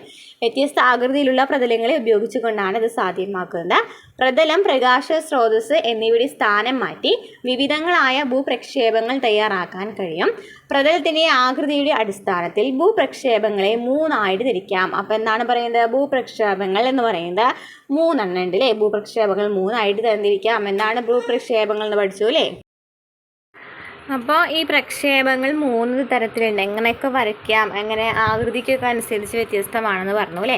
നമുക്ക് നോക്കാം. സിലിണ്ടറിക്കൽ പ്രൊജക്ഷൻ അല്ലെങ്കിൽ സിലിണ്ടറിക്കൽ പ്രക്ഷേപം എന്ന് വെച്ചാൽ എന്താണ്? നോക്കിയാൽ ഇവിടെ നമുക്ക് ചിത്രം 4.3 നൽകിയിട്ടുണ്ടല്ലേ? എന്നിട്ടാണ് സിലിണ്ടറിക്കലിൽ എന്താണ് നൽകിയിട്ടുള്ളത്? ഒരു ഗ്ലോബ് വെച്ചിട്ടുണ്ടല്ലേ? നമുക്ക് നോക്കാം, ഡീറ്റെയിൽ ആയിട്ട് പറയുന്നുണ്ട്. സുതാര്യമായ ഗ്ലോബിൽ ഒരു പ്രകാശ സ്രോതസ് സജ്ജീകരിച്ചിട്ടുണ്ട്. ഇതിനുള്ളിൽ ഒരു പ്രകാശ സ്രോതസ് ഉണ്ട്. അതിനെ ആവരണം ചെയ്ത് സിലിണ്ടർ ആകൃതിയിലുള്ള പ്രതലം വെച്ചിട്ടുണ്ട് അല്ലേ? സിലിണ്ടർ ആകൃതിയിലുള്ള പ്രതലം വെച്ചിട്ടുണ്ട്. ഓക്കെ. എന്നിട്ട് ഗ്ലോബിനെ വലയം ചെയ്തിരിക്കുന്ന സിലിണ്ടർ ആകൃതിയിലുള്ള പ്രതലത്തിലേക്ക് അക്ഷാംശ രേഖാംശ രേഖകളുടെ ജാലിക പകർത്തുന്നു. ഈ സിലിണ്ടർ ആകൃതിയിലുള്ള പ്രതലത്തിലേക്ക് അക്ഷാംശ രേഖാംശ രേഖകളുടെ ഈ ജാലിക പകർത്താണ്. ഇതിനെയാണ് സിലിണ്ടറിക്കൽ പ്രക്ഷേപം എന്ന് പറയുന്നത്. ഭൂമധ്യരേഖാ പ്രദേശങ്ങളുടെ കൃത്യതയാർന്ന ഭൂപട ചിത്രീകരണത്തിനായിട്ട് ഈ ഭൂപ്രക്ഷേപം പ്രയോജനപ്പെടുത്താവുന്നതാണ്. അപ്പോൾ എന്താണ് ഈ സിലിണ്ടറിക്കൽ പ്രക്ഷേപം? സിലിണ്ടറിക്കൽ ഭൂപ്രക്ഷേപം എന്ന് വെച്ചാൽ നമ്മൾ പറഞ്ഞ ഓരോ ആകൃതിക്ക് അനുസരിച്ചാണ് പേര് നൽകിയിരിക്കുന്നത് അല്ലേ? പേര് നമുക്ക് വായിച്ചാൽ തന്നെ അറിയാം അതെന്താണ് അവിടെ ഉദ്ദേശിക്കുന്നത് അല്ലേ? സിലിണ്ടറിക്കലാണ്, സിലിണ്ടറിക്കൽ ആകൃതിയിലുള്ളൊരു ഇതാണ് അവിടെ കമഴ്ത്തി വെച്ചേക്കുന്നത് അല്ലേ? ഗ്ലോബിനുള്ളിലേക്ക്. ഓക്കെ. എന്നിട്ടാണ് ചിത്രം വരച്ചിരിക്കുന്നത്. അപ്പോൾ ഇതിൽ ആക്യുറസി കറക്റ്റായിട്ട് കിട്ടുന്നതാണ്. ആ ഒരു പോയിന്റ് പഠിച്ചു വയ്ക്കുക. ഭൂമധ്യരേഖാ പ്രദേശങ്ങളുടെ കൃത്യതയാർന്ന ഭൂപട ചിത്രീകരണമാണ് നമുക്കവിടെ ലഭിക്കുന്നത്. അപ്പോൾ സിലിണ്ടറിക്കൽ ഭൂപ്രക്ഷേപത്തിന് എന്താണ് പറയുന്നത്? ഭൂമധ്യരേഖാ പ്രദേശങ്ങളുടെ കൃത്യതയാർന്ന ഭൂപട ചിത്രീകരണത്തിനാണ് സിലിണ്ടറിക്കൽ ഭൂപ്രക്ഷേപം എന്ന് പറയുന്നത് ഉപയോഗിക്കുന്നത്. അല്ലെങ്കിൽ പ്രൊജക്ഷൻ അല്ലേ? പ്രൊജക്ഷന് മലയാളമാണ് ഈ പറയുന്നത് ഭൂപ്രക്ഷേപം എന്നൊക്കെ അല്ലേ? സിലിണ്ടർ ആകൃതിയിലുള്ള പ്രതലത്തിൽ ഭൂതല സവിശേഷതകൾ പകർത്തി നിർമ്മിച്ചാൽ ലഭിക്കുന്ന ഭൂപടം നമുക്ക് നൽകിയിട്ടുണ്ട്. ഇനി എന്താണ് ശീർഷതല പ്രക്ഷേപം എന്ന് പറയുന്നത്? എന്താണ് ജെനീത്തൽ പ്രൊജക്ഷൻ എന്ന് വെച്ചാൽ എന്താണെന്ന് നോക്കാം. ചിത്രം 4.1.4 നിരീക്ഷിക്കാൻ പറയുന്നുണ്ട്. നോക്കി നോക്കിയേ. 4.1.4 എന്താണ് കാണുന്നത്? നോക്കി നോക്കിയേ. ഇവിടെ എന്താണ്? ഏത് പ്രദേശത്തെ അക്ഷാംശ രേഖാംശ രേഖകളുടെ ജാലിക പകർത്തുന്നതിനായിട്ടാണ് ശീർഷതല പ്രക്ഷേപം ഉപയോഗിക്കുന്നത്. ശീർഷതലം എന്ന് പറയുമ്പോൾ തന്നെ നമുക്ക് മനസ്സിലാക്കാനായിട്ട് പറ്റും അല്ലേ? എവിടത്തെയായിരിക്കും? കൂടുതലും എവിടെയായിരിക്കും? ഏത് ഭാഗത്തെയായിരിക്കും? നോക്കി നോക്കിയേ. സുതാര്യമായ ഒരു ഗ്ലോബിനെ മധ്യഭാഗത്ത് പ്രകാശ സ്രോതസ്, മുകൾ ഭാഗത്ത് പരന്ന പ്രതലമാണ് വെച്ചിരിക്കുന്നത് അല്ലേ? പരന്ന പ്രതലം. അപ്പോൾ മുകൾ ഭാഗത്തല്ലേ കിട്ടുന്നത് ഡീറ്റെയിൽ ആയിട്ട് അല്ലേ? സുതാര്യമായൊരു ഗ്ലോബിനെ മധ്യഭാഗത്ത് പ്രകാശ സ്രോതസ്സും മുകൾ ഭാഗത്ത് പരന്ന പ്രതലവും വയ്ക്കുന്നു. പ്രകാശ സ്രോതസ് തെളിക്കുമ്പോൾ മുകളിൽ വെച്ചിട്ടുള്ള പ്രതലത്തിൽ ആ പ്രദേശത്തെ അക്ഷാംശ രേഖാംശ രേഖകളുടെ ജാലിക തെളിയുന്നു. ഇത്തരത്തിൽ ശീർഷതല പ്രക്ഷേപം ഉപയോഗിച്ച് അക്ഷാംശ രേഖാംശങ്ങളുടെ ജാലിക ഒരു പരന്ന പ്രതലത്തിൽ തയ്യാറാക്കുന്നു. ശീർഷതല പ്രക്ഷേപമാണ് ഇവിടെ ഉപയോഗിക്കുന്നത്. ശീർഷതല പ്രക്ഷേപം എന്ന് പറയുന്നത് എന്താണെന്ന് മനസ്സിലായല്ലോ അല്ലേ? നെക്സ്റ്റ് കോണിക്കൽ പ്രക്ഷേപം എന്ന് വെച്ചാൽ എന്താണ്? നോക്കി. കോണിക്കൽ പ്രൊജക്ഷൻ എന്ന് വെച്ചാൽ കോണാകൃതിയാണ് അല്ലേ? ആശയ വ്യക്തതയോടെയുള്ള ചിത്രീകരണമാണ്. ഇവിടെ തോത് അടിസ്ഥാനമാക്കിയിട്ടായിരിക്കില്ല എന്ന് പറയുന്നത്. കോണാകൃതിയിലുള്ള പ്രതലത്തിൽ അക്ഷാംശ രേഖാംശ രേഖകളുടെ ജാലിക പകർത്തി നിർമ്മിച്ചാൽ എന്താണ് ലഭിക്കുന്ന ഭൂപടം നൽകിയിട്ടുണ്ട് അല്ലേ? കോണാകൃതിയിലുള്ള പ്രതലത്തിൽ അക്ഷാംശ രേഖാംശ രേഖകളുടെ ജാലികയെ പകർത്തി തയ്യാറാക്കുന്ന പ്രക്ഷേപ രീതിയാണ് കോണിക്കൽ പ്രക്ഷേപം. കോണാകൃതിയിലുള്ള പ്രതലത്തിലാണ് അക്ഷാംശ രേഖാംശ രേഖകളുടെ നിഴലുകൾ കോണാകൃതിയിലുള്ള പ്രതലത്തിൽ വെച്ച് ഭൂപടം നിർമ്മിക്കുന്നു. മധ്യ അക്ഷാംശ രേഖാ പ്രദേശങ്ങളുടെ ഭൂപട നിർമ്മാണത്തിന് ഈ ഭൂപ്രക്ഷേപം കൂടുതലായിട്ട് ഉപയോഗിക്കുന്നു. അപ്പോൾ എവിടത്തെയാണ്? മധ്യ അക്ഷാംശ രേഖാ പ്രദേശങ്ങളാണ് കൂടുതലായിട്ട് ഈ കോണിക്കൽ വെക്കുകയാണെന്നുണ്ടെങ്കിൽ ലഭിക്കുന്നത്. ഡീറ്റെയിൽ ആയിട്ട് അല്ലേ? മധ്യ അക്ഷാംശ രേഖാ പ്രദേശങ്ങളുടെ ഭൂപട നിർമ്മാണത്തിനായിട്ടാണ് ഇത് കൂടുതലായിട്ട് ഉപയോഗിക്കുന്നത്. അവിടെ ഭൂപ്രക്ഷേപങ്ങളുടെ സവിശേഷതകൾ ഉൾപ്പെടുത്തിയ ആശയഭൂപടം പൂർത്തിയാക്കാൻ പറയുന്നുണ്ട്. എന്താണ് സിലിണ്ടറിക്കൽ പ്രക്ഷേപം എന്ന് പറയുമ്പോൾ എന്തായിരുന്നു സവിശേഷത? എന്തായിരുന്നു പ്രക്ഷേപതലം എന്ന് പറയുന്നത്? പ്രക്ഷേപതലം എന്ന് പറയുന്നത് സിലിണ്ടറിക്കൽ ആകൃതിയിലായിരുന്നു അല്ലേ? First point. നെക്സ്റ്റ് എന്താ പറഞ്ഞത്? പൊതുവെ ഭൂമധ്യരേഖാ പ്രദേശങ്ങളുടെ ഭൂപട ചിത്രീകരണത്തിനായിട്ട് ഉപയോഗിക്കുന്നു അല്ലേ? സിലിണ്ടറിക്കൽ പ്രക്ഷേപം എന്ന് പറയുന്നത് എന്തിനാണ്? ഭൂപട ചിത്രീകരണം. എന്തിനാണ്? ഭൂമധ്യരേഖാ പ്രദേശങ്ങളുടെ ഭൂപട ചിത്രീകരണം അല്ലേ? ഭൂമധ്യരേഖ സിലിണ്ടറിക്കൽ പ്രക്ഷേപം ഉപയോഗിക്കുന്നത് ഭൂമധ്യരേഖാ പ്രദേശത്തിനെ കുറിച്ച് ഡീറ്റെയിൽ ആയിട്ട് പഠിക്കുന്നതിനായിട്ടാണ്. നെക്സ്റ്റ് നമ്മൾ എന്താ പറഞ്ഞത് ശീർഷതല പ്രക്ഷേപം അല്ലേ. ശീർഷതല പ്രക്ഷേപം എന്ന് പറയുന്നത് എന്താണ്? പ്രക്ഷേപതലം പരന്നതായിരിക്കും. പൊതുവെ ധ്രുവ പ്രദേശങ്ങളുടെ ചിത്രീകരണത്തിനായിട്ടാണ് ഉപയോഗിക്കുന്നത്. ധ്രുവ പ്രദേശങ്ങളുടെ ചിത്രീകരണത്തിനാണ് ശീർഷതലം അല്ലേ. ശീർഷം എന്ന് പറയുമ്പോൾ എന്താണ്? നമ്മൾ പറഞ്ഞു പരന്ന പ്രതലം എങ്ങനെയാണ് വെക്കുന്നതെന്ന് കാണിച്ചില്ലേ, പിക്ചറിൽ കാണിച്ചിട്ടുണ്ടായിരുന്നല്ലോ അല്ലേ. മുകളിലേക്കായിട്ടാണ് വെക്കുന്നത്. അപ്പോൾ ഇവിടെ എന്തായിരിക്കും? ദ്രവങ്ങളിലല്ലേ കിട്ടുന്നുണ്ടായിരിക്കാം. ഓക്കെ, അപ്പോൾ ദ്രവത്തിൻ്റെയാണ് അല്ലേ ധ്രുവ പ്രദേശങ്ങൾ, അതായത് ധ്രുവ പ്രദേശങ്ങൾ കേട്ടോ. ധ്രുവ പ്രദേശങ്ങളുടെ ചിത്രീകരണത്തിനായിട്ടാണ് ഉപയോഗിക്കുന്നത്. നെക്സ്റ്റ് വരുന്നത് എന്താണ്? കോണിക്കൽ പ്രക്ഷേപമാണ് അല്ലേ. കോണിക്കൽ പ്രക്ഷേപത്തിൻ്റെ സവിശേഷത എന്താണ്? പ്രക്ഷേപത്തിന് എന്താണ്? കോണാകൃതിയിലാണ്. ഇവിടെ എന്താണ്? മധ്യരേഖ അല്ലേ. മധ്യരേഖാംശ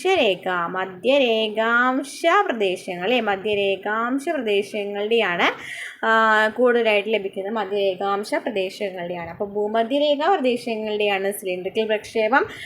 ഇനി ശീർഷതല പ്രക്ഷേപമാണെങ്കിൽ ധ്രുവങ്ങളുടേതാണ്. മധ്യരേഖാ പ്രദേശങ്ങളാണെന്നുണ്ടെങ്കിൽ എന്താണ്? കോണിക്കൽ പ്രക്ഷേപമാണ്. അപ്പം എല്ലാം ഏകദേശം എല്ലാ ഭാഗവും കവർ ചെയ്തു അല്ലേ. അപ്പോൾ 3 തരം ഭൂപ്രക്ഷേപങ്ങൾ പരിചയപ്പെട്ടു. ഭൂമിയുടെ ഉപരിതല സവിശേഷതകളെ പരന്ന പ്രതലത്തിലേക്ക് മാറ്റുന്നതിന് ഭൂപ്രക്ഷേപങ്ങളെ കൂടാതെ ഗണിത ശാസ്ത്ര സങ്കേതവും ഉപയോഗിക്കുന്നുണ്ട്. നൂതന സാങ്കേതിക വിദ്യയുടെ സഹായത്തോടെ സൂക്ഷ്മതയും കൃത്യതയും നിലനിർത്തി ഇന്ന് ഭൂപടങ്ങൾ നിർമ്മിച്ചു വരുന്നു. നഗരസഭയിൽ GIS മാപ്പിംഗ് പദ്ധതി തുടക്കമിട്ടു. എന്താണ് GIS എന്ന് പറയുന്നത്? വിവരശേഖരണത്തിന് കൂടുതൽ കൃത്യതയും വേഗതയും ശാസ്ത്രീയതയും നൽകുക എന്ന ലക്ഷ്യത്തോടെ ഭൂവിവര വ്യവസ്ഥ GIS എന്ന് വെച്ചതാണ് ഭൂവിവര വ്യവസ്ഥ ഉപയോഗപ്പെടുത്തി നഗരസഭയുടെ സമ്പൂർണ്ണ ഡിജിറ്റലൈസേഷൻ പദ്ധതിക്ക് തുടക്കമായി. എന്താണ് ഭൂവിവര വ്യവസ്ഥ എന്ന് പറയുന്നത്? നോക്കി നോക്കാം. ഭൂമി ശാസ്ത്ര വിവരങ്ങൾ ശേഖരിക്കുകയും വിശകലനം ചെയ്യുകയും സൂക്ഷിച്ചു വയ്ക്കുകയും ആവശ്യ സന്ദർഭങ്ങളിൽ ഭൂപടങ്ങൾ, ഗ്രാഫുകൾ, പട്ടികകൾ മുതലായ രൂപങ്ങളായി ദൃശ്യവൽക്കരിച്ച് പ്രയോജനപ്പെടുത്തുന്ന സംവിധാനത്തെയാണ് ഭൂവിവര വ്യവസ്ഥ എന്ന് പറയുന്നത്. എന്നാണ് പറഞ്ഞത്? ഭൂമി ശാസ്ത്ര വിവരങ്ങൾ ശേഖരിക്കുക, അതുപോലെ വിശകലനം ചെയ്ത് സൂക്ഷിച്ചു വയ്ക്കുക അല്ലേ. എന്നിട്ട് ആവശ്യമുള്ള സന്ദർഭങ്ങളിൽ ഭൂപടങ്ങൾ, ഗ്രാഫുകൾ, പട്ടികകൾ മുതലായ രൂപങ്ങളിലാക്കി ഇത് മാറ്റും. ഇതിനെയാണ് ഭൂവിവര വ്യവസ്ഥ എന്ന് പറയുന്നത്. ഭൂപടങ്ങളും അടിസ്ഥാന വിവര സ്രോതസ്സുകളായി ഭൂവിവര വ്യവസ്ഥയിൽ ഉൾപ്പെടുത്താറുണ്ട്. ഭൂപടങ്ങളെ കമ്പ്യൂട്ടറിൻ്റെ സഹായത്താൽ ഡിജിറ്റൽ രൂപത്തിലാക്കി അക്ഷാംശ രേഖാംശ സ്ഥാനം നിർണ്ണയിക്കുന്നു. സൂക്ഷിച്ചു വെക്കുന്നതിനായിട്ട് ഡിജിറ്റൽ രൂപത്തിലാക്കുന്നുണ്ട്. ഈ ഡിജിറ്റൽ ഭൂപടത്തെ അടിസ്ഥാന ഭൂപടമാക്കിക്കൊണ്ട് അതിൽ നിന്നും വിവരങ്ങൾ ശേഖരിച്ച് വിവിധങ്ങളായ ആവശ്യങ്ങൾക്ക് പ്രയോജനപ്പെടുത്തുന്നു. ഭൂപട നിർമ്മാണം, വിഭവ പരിപാലനം, പ്രകൃതി ദുരന്ത നിവാരണം, ടൂറിസം, ഗതാഗതം, വാർത്താവിനിമയം തുടങ്ങിയ മേഖലകളിൽ ഈ സാങ്കേതികവിദ്യ ഉപയോഗപ്പെടുത്താം. അപ്പോൾ ഈ ഭൂവിവര വ്യവസ്ഥ എന്ന് പറയുന്നത് GIS എന്ന് പറയുമ്പോൾ എന്തിനൊക്കെയാണ് ഉപയോഗപ്പെടുത്തുന്നത്? വിഭവ പരിപാലനം, പ്രകൃതി ദുരന്ത നിവാരണം, ടൂറിസം, ഗതാഗതം, വാർത്താവിനിമയം.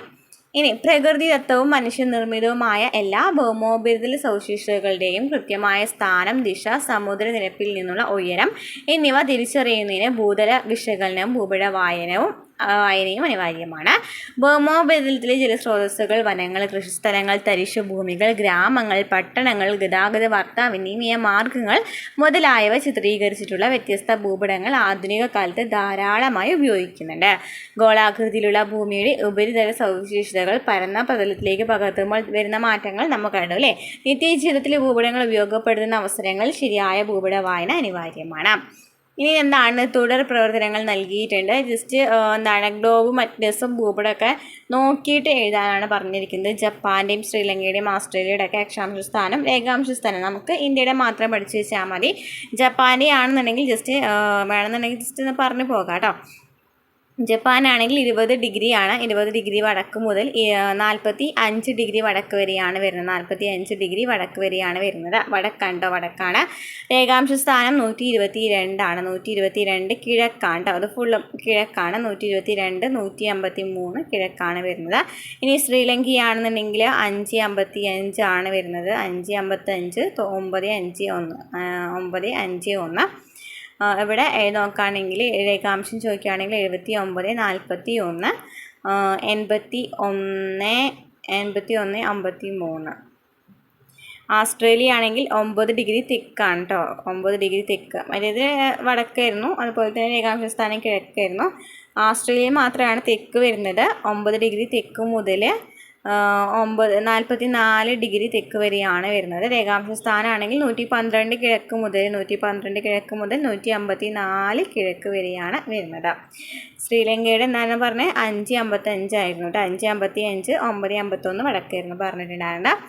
ഇനി ഗ്ലോബൽ അറ്റ്ലസ് ലോകഭൂപട സഹായത്തോടെ ലോകരാജ്യങ്ങൾ ഏത് അർദ്ധഗോളത്തിലാണ് ഉൾപ്പെടുന്നതെന്ന് നമ്മൾ പറഞ്ഞു അല്ലേ. ഉത്തരാർദ്ധഗോളത്തിൽ ഉൾപ്പെടുന്ന ഏതൊക്കെയാണ്? ഉത്തരാർദ്ധഗോളത്തിൽ ഉൾപ്പെടുന്ന ഏതൊക്കെയായിരുന്നു? നോർവേ എന്ന് പറയുന്ന ഉത്തരാർദ്ധഗോളത്തിലാണ്. അതുപോലെ തന്നെ കാനഡ എന്ന് പറയുന്ന ഉത്തരാർദ്ധഗോളത്തിലാണ്. പിന്നെ എന്താണ്? Saudi Arabia. ഇവിടെ സൗദി അറേബ്യ, ഇത് മൂന്നും എന്താണ്? ഉത്തരാർദ്ധഗോളത്തിൽ വരുന്നതാണ്. ഉത്തരാർദ്ധഗോളത്തിൽ വരുന്നതാണ്. ഇതൊക്കെയാണ് നോർവേ, കാനഡ, സൗദി അറേബ്യ എന്നിവ ഉത്തരാർദ്ധഗോളത്തിൽ വരുന്നതാണ്.